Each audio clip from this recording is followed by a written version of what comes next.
Good morning दोस्तों, नमस्कार। मैं स्वागत करती हूँ आप सभी का हमारे चैनल परीक्षा जंक्शन पर। मैं प्रकृति पांडे, आपकी ज्योग्राफी की मेंटोर, और उम्मीद करती हूँ कि आप सब बढ़िया होंगे, अच्छे से तैयारी कर रहे होंगे, बिल्कुल एकदम मस्त होंगे, खा पी रहे होंगे, स्वस्थ होंगे। हम आपके लिए बहुत ही शानदार इनिशिएटिव लेके आए हैं। वैसे तो आपको मालूम होगा, लेकिन फिर भी बताना मेरा काम है। हम आपके लिए लेके आए रेलवे लक्ष्य बैच, जो आपके लिए एकदम फ्री ऑफ कॉस्ट, यानी कि फ्री ऑफ कॉस्ट इनिशिएटिव है, हमारी मुफ्त शिक्षा का पार्ट है। और ये जो है आपकी recently RRB NTPC group D exam की नोटिफिकेशन जारी की गई है, तो आपका जो एग्ज़ाम है वो कभी भी कंडक्ट करवाया जा सकता है। हम यहाँ पे आपको इस एग्ज़ाम की तैयारी करवा रहे हैं, जहाँ पे आपको आपके सारे सब्जेक्ट्स की डिटेल में प्रिपरेशन करवाई जाएगी। डिटेल मीन्स जो आपके सिलेबस से रिलेटेड है, उसके लिए जो जितना भी आपका सिलेबस से रिलेटेड जितने भी टॉपिक्स हैं वो सब आपको तैयार करवाए जाएंगे। हमारी डेली जो है वो लाइव क्लासेस चल रही हैं, सुबह 11 बजे से लेकर रात के 10 बजे तक। ठीक है, तो आप उसका पार्ट ज़रूर बनिए। और लाइव सेशंस में आपको जो है वो एमसीक्यूज़ करवाए जा रहे हैं, आपको कुछ लेक्चर्स भी करवाए जा रहे हैं। ठीक है, आपको हमारा जो चैनल है परीक्षा जंक्शन, आप प्लीज़ उस चैनल को सब्सक्राइब कीजिए और अपनी सारी नोटिफिकेशन जो है वो ऑन कर लीजिए, ताकि आपको टाइम टू टाइम अपडेट मिलती रहे, नोटिफिकेशंस मिलती रहें। आप हमारे चैनल में जा सकते हैं और आप प्लेलिस्ट में जाके चेक कर सकते हैं। आपको हर एक सब्जेक्ट की अपडेटेड लेक्चर्स मिलेंगे आपको हमारे प्लेलिस्ट में, जहाँ पे आपको रिकॉर्डेड सेशंस यानी कि रिकॉर्डेड लेक्चर्स मिलेंगे, और आपको लाइव सेशंस भी मिलेंगे in case if you skip the live sessions, right. चलिए, और आपको जितने भी सब्जेक्ट्स हैं, जैसे क्या हो गए आपकी ज्योग्राफी, आपकी पॉलिटी हो गई, आपकी साइंस की हो गई क्लास, आपकी मैथ्स हो गई, आपकी रीजनिंग हो गई, सारे सब्जेक्ट्स आपको करवाए जा रहे हैं। और कुछ और भी सब्जेक्ट्स जो है जो बच रहे हैं, हम वो भी सब्जेक्ट्स आपके लिए जल्द से जल्द लेके आएंगे। और हम आपको आपका जो एग्ज़ाम की ऐसी प्रिपरेशन करवाएंगे कि आपको कहीं से और भी मतलब तैयारी करने की ज़रूरत नहीं है। जितना कुछ भी है सब कुछ आपको यहाँ पे ही सफिशेंटली प्रोवाइड करवाया जाएगा। ठीक है, तो आपके जितने भी फ्रेंड्स हैं, जितने भी कलीग्स हैं जो आपके साथ साथ इस एग्ज़ाम की तैयारी कर रहे हैं, आप प्लीज़ उनको भी हमारे इस चैनल के बारे में, हमारे इस इनिशिएटिव के बारे में ज़रूर बताएं, ताकि वो इसका पूरा पूरा लाभ उठा सके। चलिए, आज जो है मैं आपको अफ्रीका का कुछ पार्ट करवाऊंगी जो बच गया था। ठीक है, अफ्रीका कॉन्टिनेंट का। आज हमारा अफ्रीका का ज़्यादा नहीं है, थोड़ा बहुत बाकी है। जैसे आपकी कुछ प्रमुख झीलें हो गई, है ना, इन सब के बारे में हम पढ़ेंगे भी। ठीक है, हम इससे पहले अगर आप प्लेलिस्ट में जाके चेक करेंगे तो हम आपको वहाँ पे आपको मिलेगा कि आपको अफ्रीका का जो है पार्ट 1 और पार्ट 2 करवाया जा चुका है।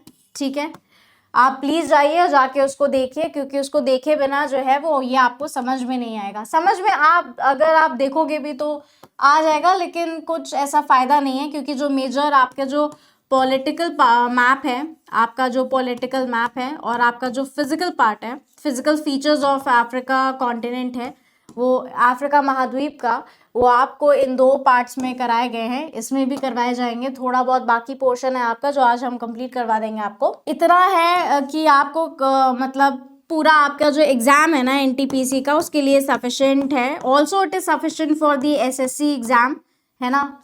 और जितना भी अगर आप पुलिस एग्ज़ाम की भी तैयारी कर रहे हैं, उसके लिए भी वो सफिशेंट है, बिकॉज जीएस जो है वो आपकी सेम ही है। ठीक है, चलो, आपका कल मैंने करवा दिया था नदी वाला पार्ट, राइट।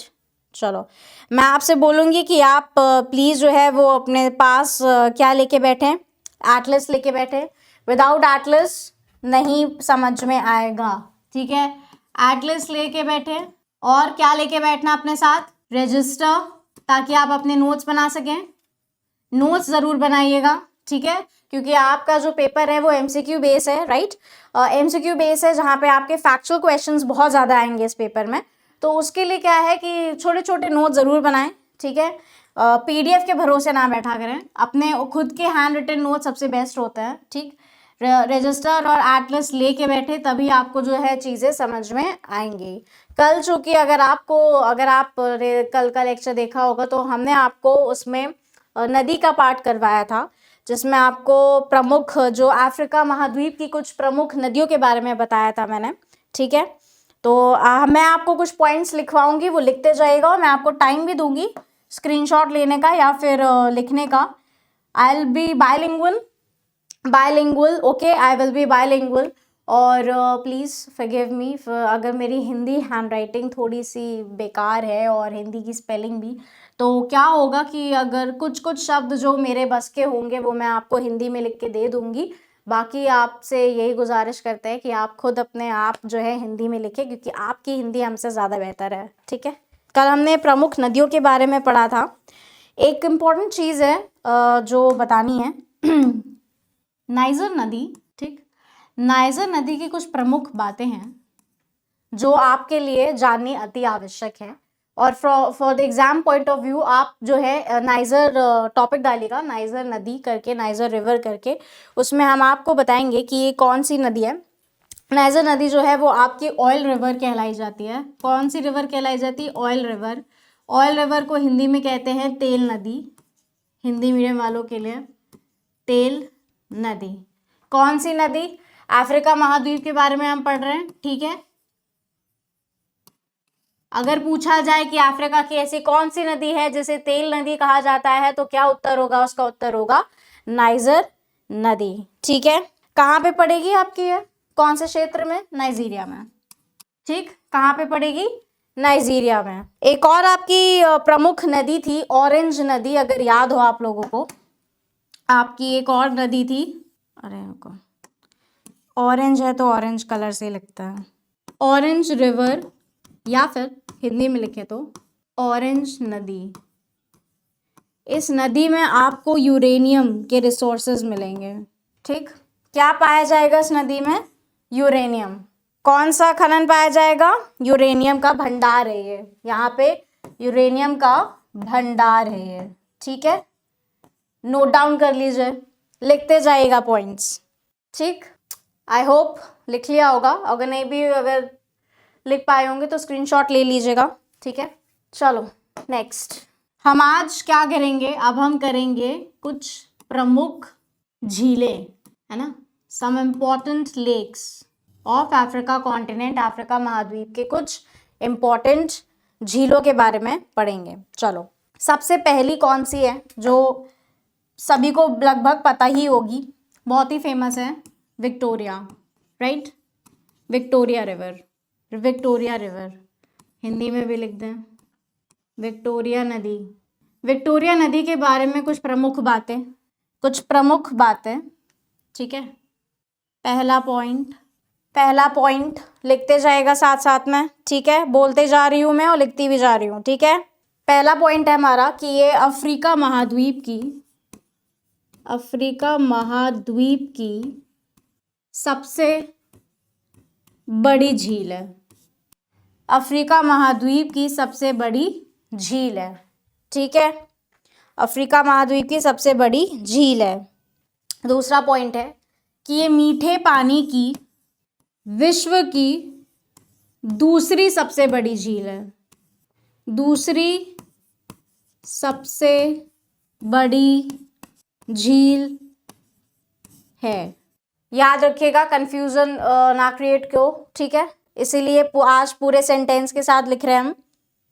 क्षेत्रफल के हिसाब से विश्व की तीसरी सबसे बड़ी झील है।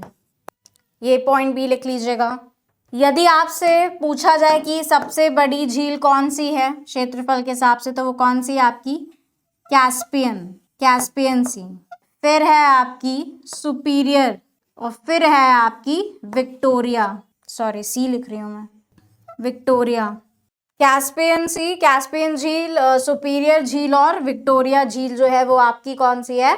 ये उसमें सबसे बड़ी, फिर है सबसे दूसरे नंबर पे, सबसे तीसरे नंबर पे विक्टोरिया लेक, ठीक है। स्क्रीनशॉट ले लीजिए इसका, स्क्रीनशॉट ले लीजिए या फिर लिख लीजिए जो पॉइंट्स लिखे हुए हैं फटाक से, बिना देरी करें।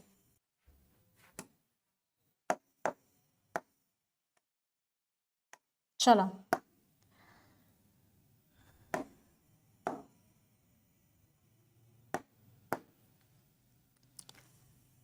झीलों के बारे में देख रहे थे हम। आपकी कर्क रेखा से एक पास होती है, यानी कि आपका हो गया ट्रॉपिक ऑफ कैंसर, उससे कौन सी झील पास होती है? कमेंट सेक्शन में बताएंगे कौन सी झील पास होती है? नालेर झील,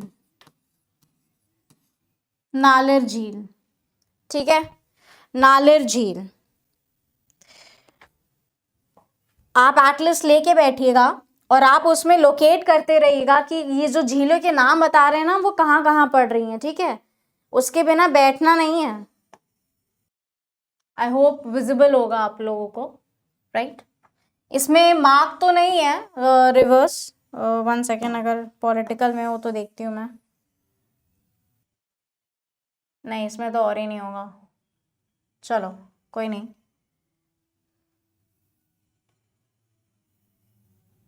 इससे काम चलाते हैं, ठीक है। आप अपनी एटलस लेके बैठिएगा, है ना, एटलस लेके बैठिएगा। आई होप कि विजिबल हो आप लोगों को, ठीक है, आई होप विजिबल हो आप लोगों को। चलो झीलों के बारे में कर रहे हैं तो ब्लू से ही करते हैं। आपके ये है ट्रॉपिक ऑफ कैंसर, ये लाइन, ठीक। यहाँ पे कहीं आपकी नालेर झील है, नालेर झील। मार्क करते रहिएगा, ढूंढते रहेगा। हम मे बी मेरी कोई एग्जैक्ट लोकेशन ना हो लेकिन वहीं पे है, तो आप वहां पे सर्च करिए और उसे मार्क करते रहिए, ठीक है।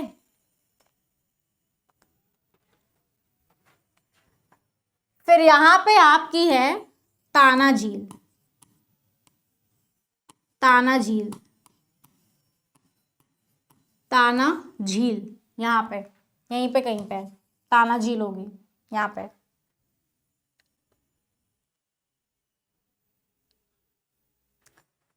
फिर है आपकी इसके नीचे कीबू झील, कीबू झील, कीबू झील। ब्लू पे दिख नहीं रहा होगा, ब्लैक ही बेटर है। कीबू झील,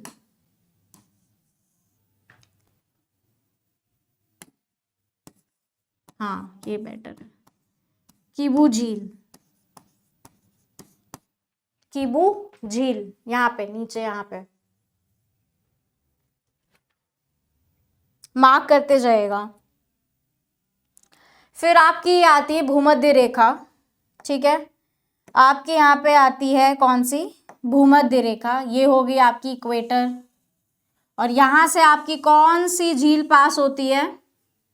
यहाँ से आपकी कौन सी झील पास होती है, मुझे कमेंट सेक्शन में बताइएगा। यहाँ पे आपकी कौन सी झील पास होती है? विक्टोरिया झील,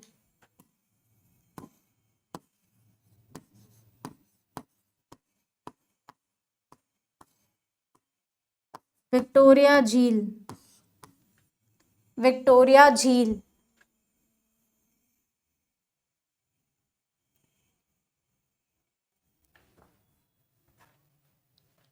फिर इसके नीचे यहाँ पे है आपकी टैगनिका झील, कौन सी?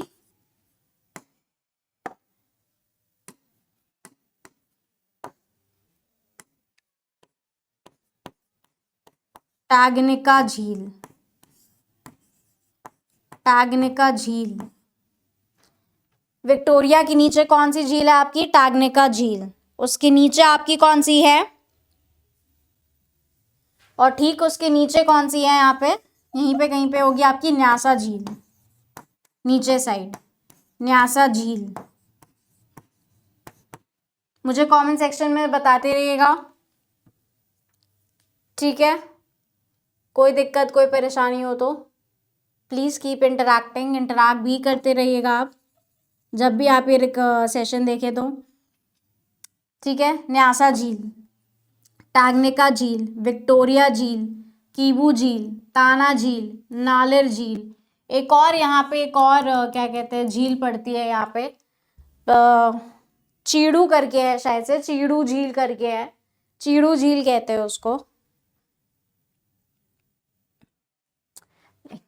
चीड़ू या चीड़ झील होगा, चीड़ झील करके, चीड़ झील या चीड़ू झील है, प्लीज उसको देखिएगा। यहाँ पे कहीं पे आपकी है चीड़ झील, ठीक है,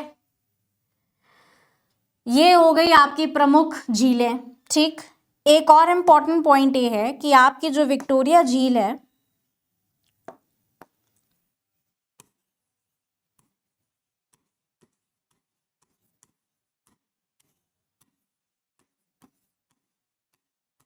उसके बारे में तो हमने आपको कुछ पॉइंट्स लिखवाए, लेकिन वो कौन कौन से जगहों से गुजरती है ये इंपॉर्टेंट है। तो ये आपके कौन कौन से हो गया, केन्या,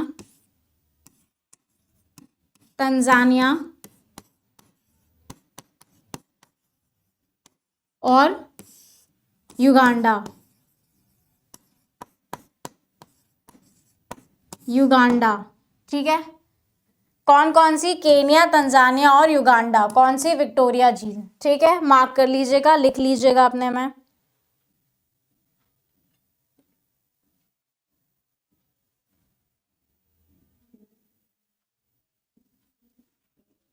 ठीक, चलो, हमारा यहाँ पे प्रमुख झीलों का जो पोर्शन है वो खत्म होता है।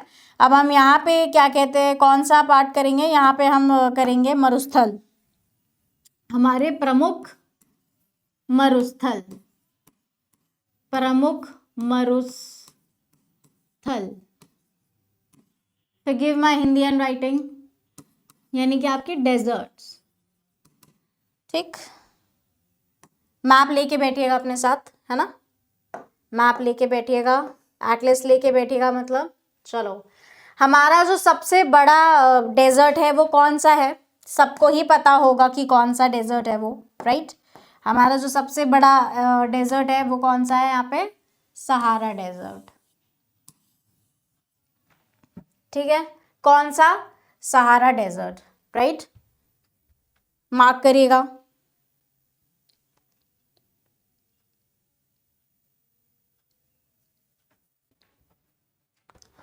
बहुत बड़ा, ये पूरा आप जो देख रहे हैं सब पूरा आपका सहारा डेजर्ट में ही आएगा। ठीक है, अब हम सहारा डेजर्ट के बारे में कुछ इंपॉर्टेंट चीज नोट डाउन करेंगे। ठीक है,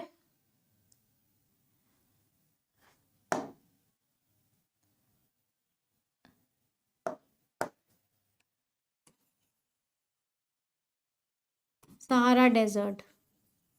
ठीक, पहला जो पॉइंट होगा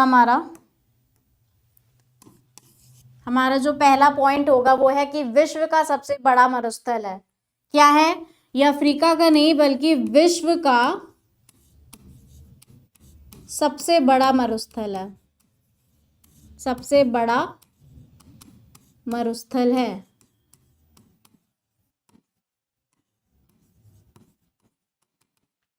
वैसे तो आपके कहते एग्जाम में पूछा नहीं जाएगा, लेकिन अगर यदि गलती से प्रश्न आ जाए तो ये 90 लाख, सॉरी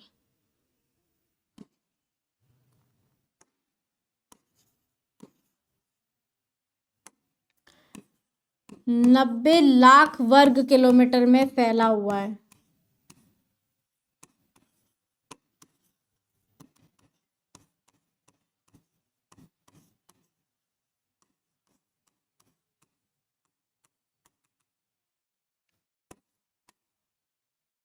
नोट डाउन करिए।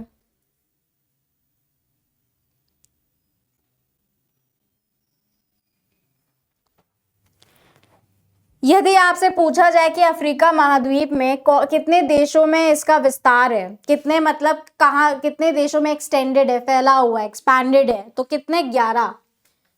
अफ्रीका के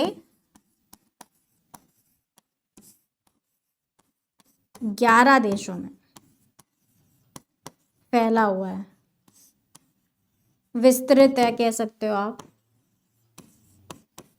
I am improving in my Hindi. Africa के 11 देशों में विस्तृत है। ठीक है, अफ्रीका के 11 देशों में विस्तृत है। ठीक,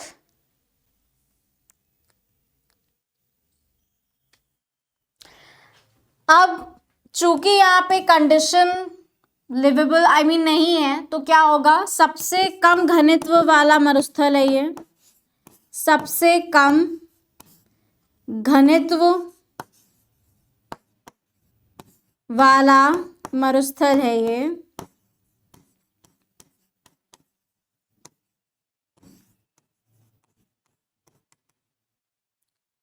विश्व का कह सकते हो आप, है ना, विश्व का सबसे कम घनत्व वाला मरुस्थल है ये, ठीक है।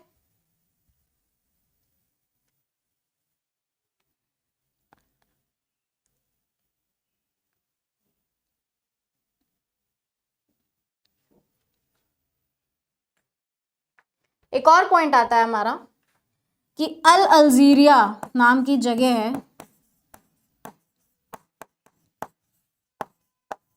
जो आपकी लीबिया में मतलब है,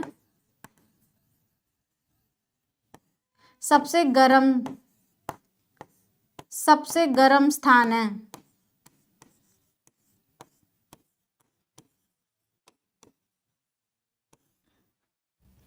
सबसे गर्म स्थान है। बोलते भी जा रहे तो लिखते भी जाइएगा, ठीक है। सिर्फ हैंड राइटिंग पे मत ध्यान देना, बोल रही हूँ वो भी सुनते रहेगा साथ साथ में, आपके हाथ कान और दिमाग साथ में काम करने चाहिए, ठीक है।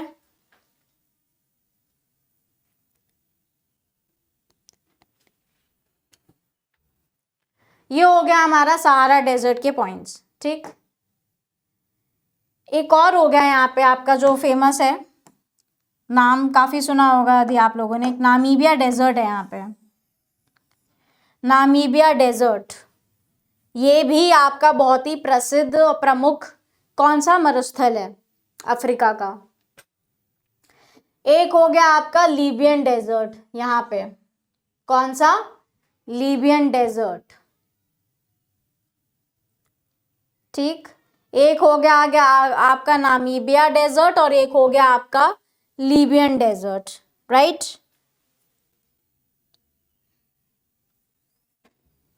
एक और इम्पोर्टेंट फेमस है ये यहाँ पे कालाहारी डेजर्ट, सुना ही होगा आप सब लोगों ने, बहुत फेमस है कालाहारी मरुस्थल यहाँ पे। This is your Kalahari desert, मार्क करिए इसको। कालाहारी मरुस्थल की क्या विशेषता है कि यहाँ पे आपको ऑस्ट्रिच मिलेंगे। क्या मिलेंगे आपको यहाँ पे, ऑस्ट्रिच। तो यदि आपके परीक्षा में प्रश्न उत्पन्न हो जाए या आ जाए कि कौन से डेजर्ट है, कौन से मरुस्थल में ऑस्ट्रिच नाम का पक्षी पाया जाता है, तो कौन सा होगा, कालाहारी, ठीक है। चलो ये लिख लेना पॉइंट, ऑस्ट्रिच आपका कालाहारी डेजर्ट में पाया जाता है।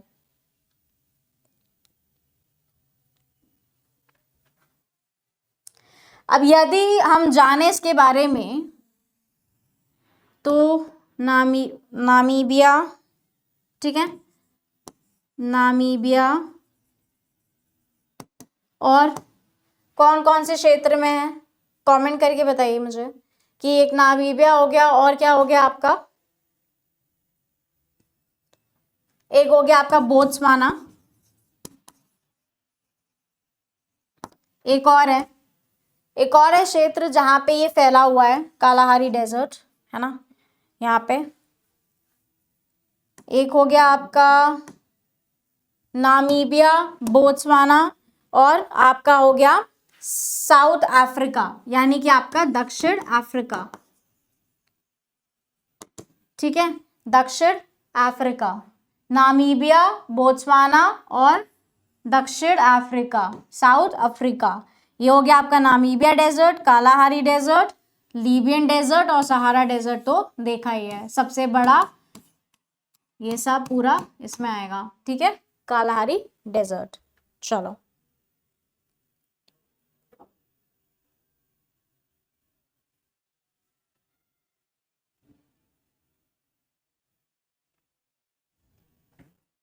चलो ये हो गया हमारा मरुस्थल के बारे में, ठीक है। अब हम क्या पढ़ेंगे, घास के मैदान। क्या पढ़ेंगे अब हम, घास के मैदान, घास के मैदान, घास के मैदान, ठीक है, घास के मैदान, ग्रासलैंड्स।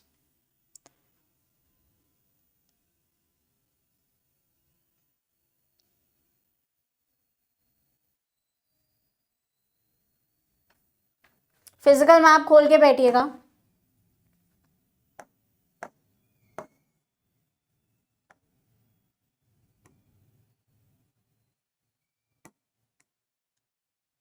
ठीक है, ये हो गया आपका इक्वेटर। ठीक, ये हो गया आपका ट्रॉपिक ऑफ कैंसर और ये हो गया आपका ट्रॉपिक ऑफ कैप्रिकॉर्न। हमें पता है कि तीनों रेखाएं जो हैं वो कौन से महाद्वीप से पास होती हैं, तो वो हो गया हमारा अफ्रीका महाद्वीप। अब यहाँ आते हैं आपके ग्रासलैंड्स। ठीक है, तो ग्रासलैंड्स में मैं आपको बताती रहूंगी और आप मार्क करते रहेगा, क्योंकि फिजिकल मैप में आपको नहीं दिखेंगे। तो क्या करोगे आप केवल हेडिंग डालिएगा कि घास के मैदान, और कहाँ कहाँ पढ़ रहे हैं, ठीक है, जो लोकेशन हो एटलस और अपना जो नोट्स है वो साथ में लेके बैठेगा। ठीक है, चलो, जो सबसे फेमस है वो है कौन सी, सवाना घास के मैदान, है ना, सुना होगा आप लोगों ने, सवाना घास के मैदान, लिख लीजिए। इसको हाथी घास भी कहते हैं, इतने बड़े होते हैं कि एक हाथी भी छुप जाए इसमें, हाथी घास कहते हैं। तो यदि प्रश्न आ जाए कि कौन सी घास को हाथी घास कहते हैं और वो कौन से महाद्वीप में पाई जाती है, तो वो क्या उत्तर होगा हमारा, सवाना घास। और कहाँ पाई जाती है, अफ्रीका महाद्वीप में। ठीक है, जो आपका इक्वेटर वाला लाइन है ना, ये सदाबहार वाला एरिया है। ठीक, सदाबहार, सदाबहार को इंग्लिश में क्या कहते हैं मुझे कमेंट सेक्शन में बताना। सदाबहार वर्षा वन है ना।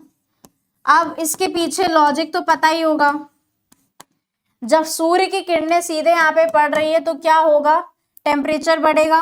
टेम्परेचर जब आपका बढ़ेगा, है ना, तो क्या होगा, इवापोरेशन होगा। जब इवापोरेशन होगा, पानी भाप में जब इवापोरेशन होगा तो पानी ऊपर, वो भाप ऊपर जाएगा, फिर क्या होगा, कंडेंसेशन होगा। और जब कंडेंसेशन होगा तो फिर जब क्या कहते हैं, पानी बरसात के बादल बनेंगे, तब वहां पे वर्षा होगी, यानी कि आपकी प्रेसिपिटेशन होगा वहां पे। ठीक है, तो ये तो खैर लॉजिक बातें हो गई। ठीक, तो आपका सदाबहार एरिया जो अफ्रीका में है वो आपके भूमध्य रेखा के पास है। ठीक है, आपके भूमध्य रेखा के पास आपका सदाबहार वर्षा वन पड़ता है। ठीक,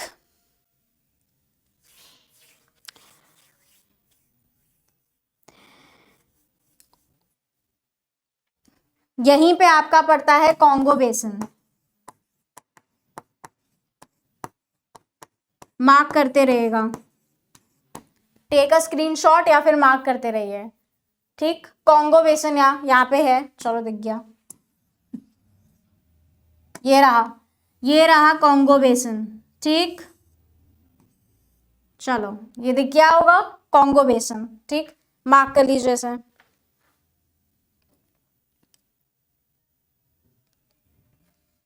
यहाँ पे नीचे आपके वेल्डीज करके ग्रासलैंड है, ये रुको मैं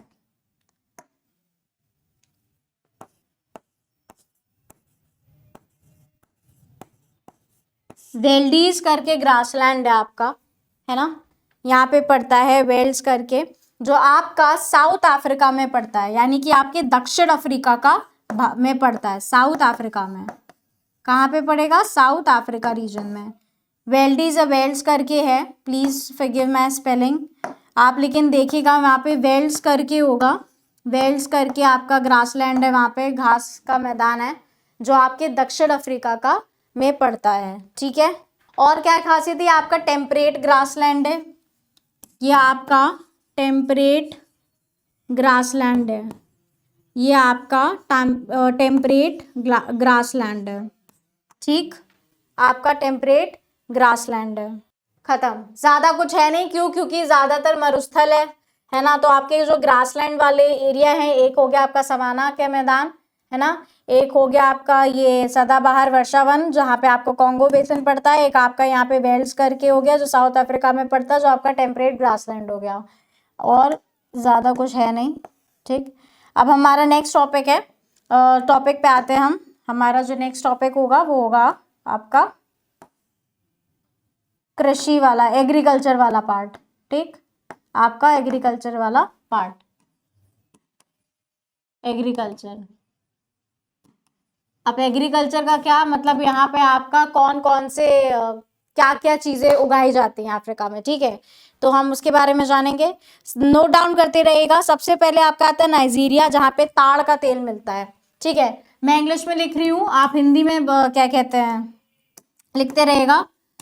नाइजीरिया, नाइजीरिया में क्या है, ताड़ का तेल, ताड़ का तेल, ताड़ का तेल। नाइजीरिया हम यहाँ पे लिख रहे हैं, लेकिन आप क्या करेंगे, आप एटलस में देखेंगे, उसे मार्क करेंगे और लिखेंगे, ठीक है, बिना एटलस के मत करिएगा। फिर एक आता है आपका ट्यूनेशिया, है ना, दिखा दूं मैं, ट्यूनेशिया, यहाँ पे कहीं पे ट्यूनेशिया, यहाँ पे ये रहा आपका ट्यूनेशिया, ये ट्यूनेशिया। यहाँ पे मिलता आपका जैतून, जैतून का तेल, जैतून का तेल, ठीक है, जैतून का तेल, जैतून का तेल। और नाइजीरिया में हमने क्या पढ़ा था, किसका, ताड़ का तेल। नाइजीरिया में आपका पड़ेगा ताड़ का तेल, ठीक। ट्यूनेशिया में आपका जैतून का तेल, ट्यूनेशिया में आपका पड़ेगा जैतून का तेल, जैतून का तेल मिलता है वहां पे। थर्ड, लिखते जाएगा, मार्क करते जाएगा। और इथोपिया में कॉफी का उत्पादन होता है, इथोपिया में आपका कॉफी प्लांटेशन। और केनिया में, जहां मैंने आपको एक चीज बताई थी कि आपका जो केनिया है ना, वहां पे आपका टी प्लांटेशन तो होता ही होता है, लेकिन वहां पे आपका कॉफी प्लांटेशन भी होता है। मैंने आपको कल के लेक्चर में बताया था ड्रॉ करके कि क्या था, कि ये आपका था, क्या कहते हैं, केनिया, और यहाँ पे आपका ये पूर्व केनिया और पश्चिम केनिया में डिवाइडेड था। तो जो आपका जो पूर्वी, यानी कि आपका जो ईस्टर्न पार्ट था, यानी कि जो आपका पूर्वी भाग था, पूर्वी भाग में कॉफ़ी उगती है ना। और जो आपका पश्चिमी भाग है, यहाँ पे आपकी चाय, चाय के बागान दिखेंगे आपको, यहाँ पे चाय उगती है। तो केनिया में आपका टी प्लांटेशन और कॉफ़ी प्लांटेशन दोनों होता है, और इथोपिया में आपका केवल कॉफ़ी प्लांटेशन ही होता है, क्योंकि क्लाइमेटिक कंडीशंस जो है वो केवल कॉफ़ी प्लांटेशन उगाने के लिए ही सूटेबल है इथोपिया में, ठीक है। फिर आता है आपका जंजीवार और पंबा, फिर आता है आपका जंजीवार, जंजीवार और पंबा। यहाँ पे क्या है, यहाँ पे लौंग उगाई जाती है। क्या उगाई जाती है, लौंग,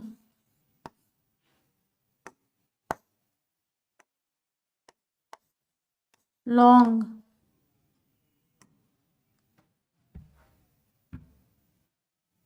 ये हो गया आपका केनिया।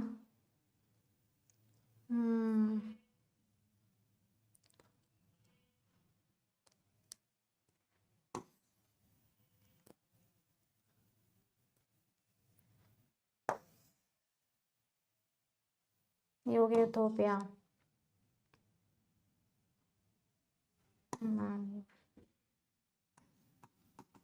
ये नाइजीरिया। चलो मार्क करते जाइएगा, जहां जहां मिलता जाए ढूंढते जाइए और मार्क करते जाइए, ठीक है।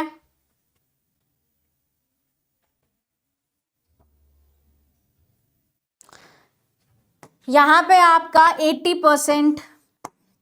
80% लौंग का उत्पादन यहीं पे होता है, लौंग का उत्पादन।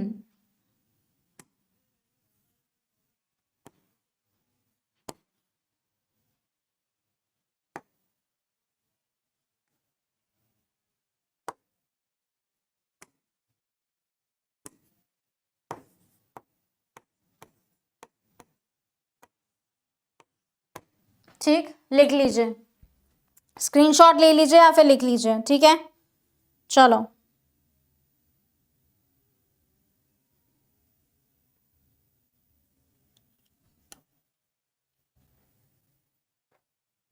ठीक, स्क्रीनशॉट ले लो या फिर फटाक से लिख लो, ठीक है। ये केनिया के बारे में बताया था मैंने।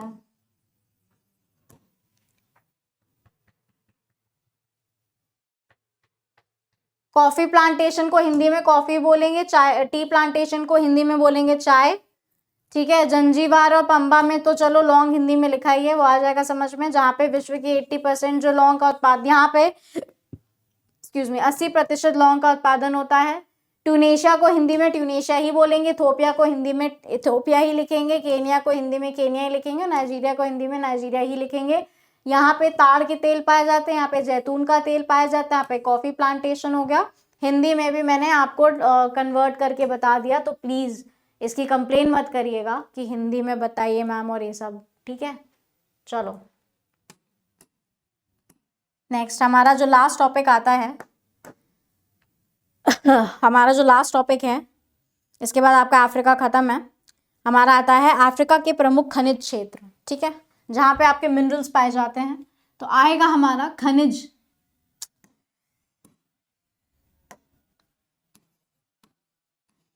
खनिज खनिज क्षेत्र, खनिज क्षेत्र, ठीक, मिनरल रिसोर्सेज,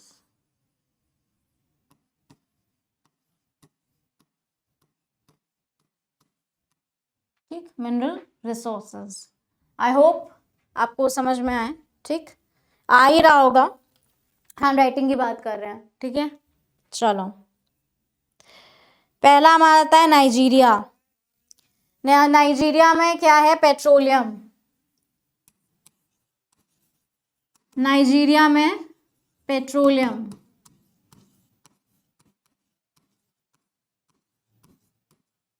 हिंदी में भी पेट्रोलियम ही बोलेंगे, तो उसको आप हिंदी मीडियम वाले पेट्रोलियम लिख लें, ठीक है।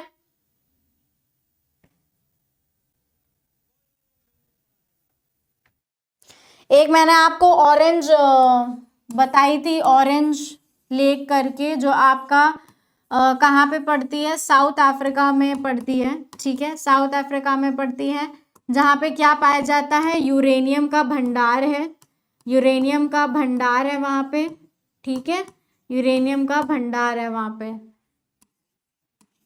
आपका यूरेनियम का भंडार ऑरेंज लेक, ठीक।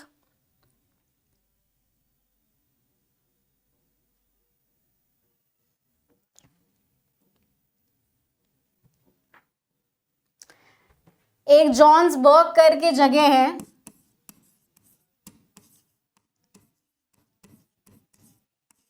जिसको कहा जाता है विश्व की स्वर्ग नगरी, विश्व की स्वर्ग नगरी, विश्व की स्वर्ग नगरी, ठीक, लिखिए, लिखते जाइए।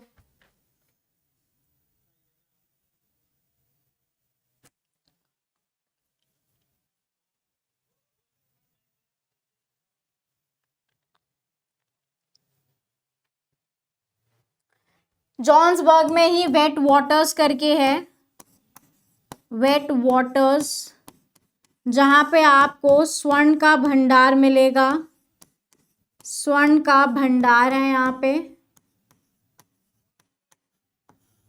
यहाँ पे स्वर्ण का भंडार है। जॉन्सबर्ग में ही वेट वाटर्स नाम का जगह है, जहाँ पे आपका स्वर्ण का भंडार है, इसीलिए जॉन्सबर्ग को विश्व की स्वर्ग नगरी बोली जाती है, क्योंकि यहाँ पे आपको गोल्ड, यहाँ पे आपको गोल्ड मिलता है, ठीक है, यहाँ पे आपको गोल्ड मिलता है, लिख लीजिए अपने उसमें नोट्स में।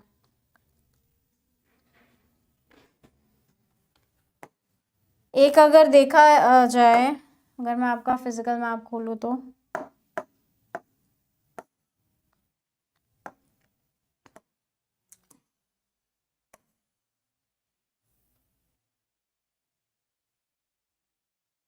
I hope it's visible, blur तो नहीं है ना, है ना। चलो एक यहाँ पे आपका कटंगा का पठार होगा, यहाँ पे कटंगा का पठार, इफ अगर मिल जाता है यहीं पे कहीं है आपका कटंगा का पठार, कटंगा का पठार। If it's not given in your, if you are not able to find it in your map, तो आप नोट डाउन कर लीजिए, कटंगा का पठार, है ना, आपका है यहाँ पे कटंगा का पठार।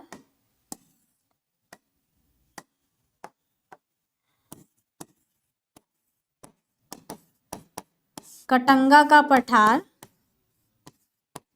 है ना। कटंगा का पठार में क्या मिलता है आपका? तांबा। क्या मिलेगा आपको? तांबा।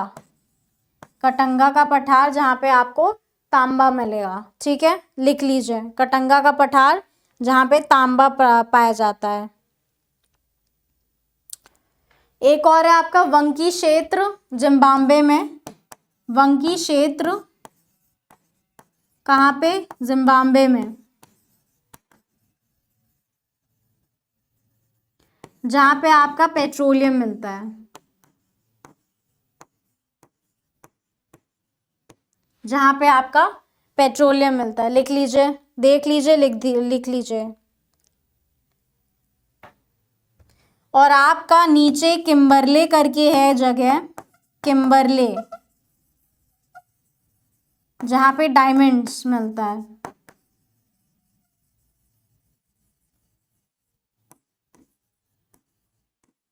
हीरे पाए जाते हैं, ठीक है, हीरे पाए जाते हैं।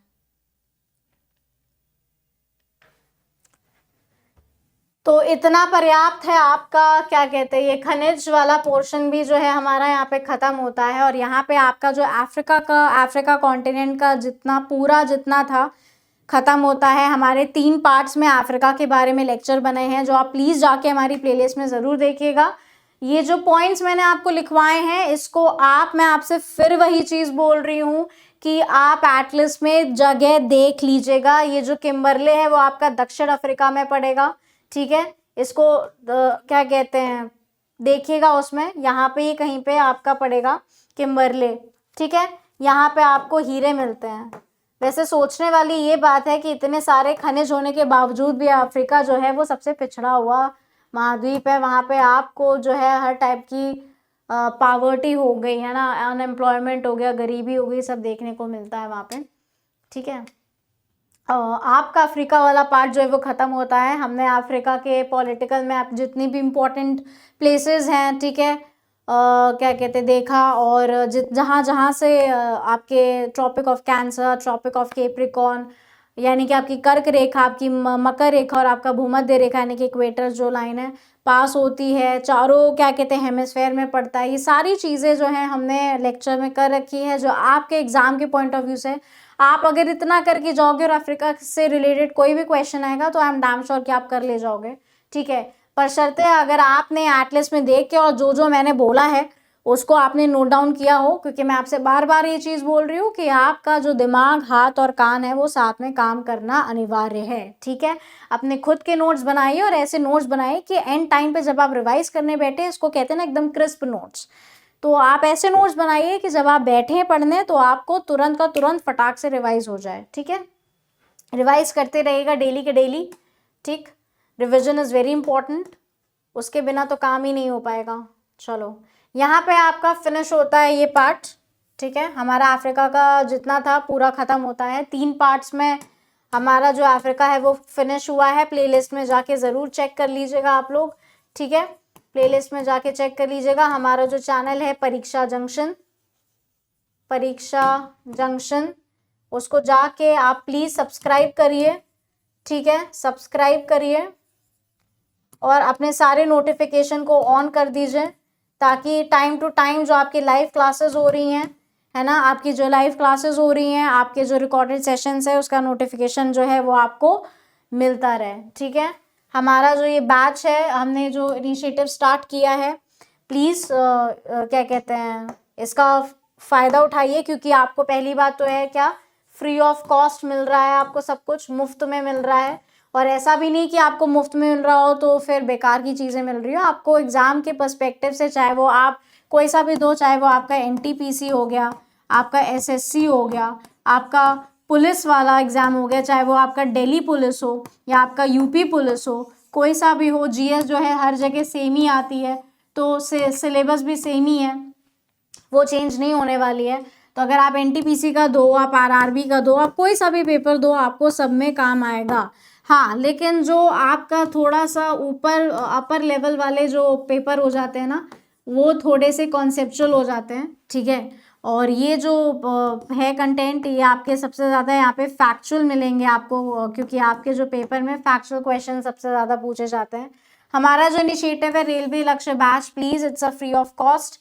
इस इनिशिएटिव का हिस्सा बने, आपके साथ साथ आपके फ्रेंड्स, आपके कलीग्स, आप जो भी आपके परिजन हैं जो आपके साथ साथ कॉम्पिटिशन की तैयारी कर रहे हैं, वो हमारे इस बैच से जुड़ सकते हैं। हम आगे भी आपके लिए बहुत अच्छे अच्छे सेशंस लेके आएंगे। Please do join. और ठीक है, चलो यहाँ पे ख़त्म होता है। नेक्स्ट मैं आपसे मिलती हूँ लाइव क्लास में। तो वहाँ पे हम आपको करवाएंगे दक्षिण अमेरिका, यानी कि आपका हो गया साउथ अमेरिका के बारे में। हमारा जो नेक्स्ट टॉपिक होगा वो होगा हमारा साउथ अमेरिका। हम साउथ अमेरिका के बारे में विस्तार से पढ़ेंगे। तब तक के लिए मस्त रहिए, पढ़ते रहिए और एकदम जी जान लगा दीजिए, ठीक है, ताकि पेपर जो है वो क्लियर हो जाए। Thank you very much.